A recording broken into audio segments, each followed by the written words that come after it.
Bon, vous connaissez la Renault R5, le tout nouveau modèle. Maintenant, on monte dans la version alpine, la version sportive. 44 000 €, quelles sont les différences? Et surtout, qu'est-ce qu'on a à ce prix?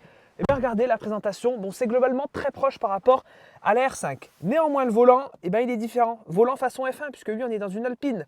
Donc, on a le bouton de boost, les modes de conduite et la régénération d'énergie qui se règlent. Juste ici, la console centrale est totalement différente par rapport à la R5. On retrouve les boutons de drive mode, enfin de drive reculé, neutre, etc. Vous aurez compris.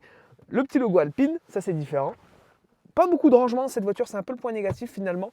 Et le reste de la planche de bord, par contre, là c'est identique par rapport à la R5, juste les couleurs et les matières sont différentes. Mais voilà, c'est globalement bien fait, bien fini pour 44 000 €. Honnêtement, on n'est pas arnaqué du tout. On a le même système d'infodivertissement, forcément légèrement à la touche alpine avec 2-3 petites différences.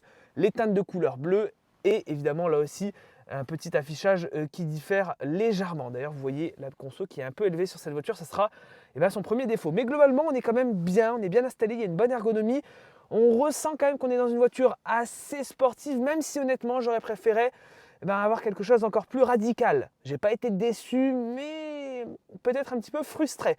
Maintenant, dites-moi ce que vous en pensez au niveau de la présentation et de l'intérieur. Moi, en tout cas, j'aime quand même beaucoup. Et ces petits sièges là, les sièges façon alpine, regardez, c'est quand même super beau, hein. Là aussi, assez proche de la R5 finalement. Voilà, on aurait aimé des sièges baquets alpines. Allez, mettez-nous des sièges baquets.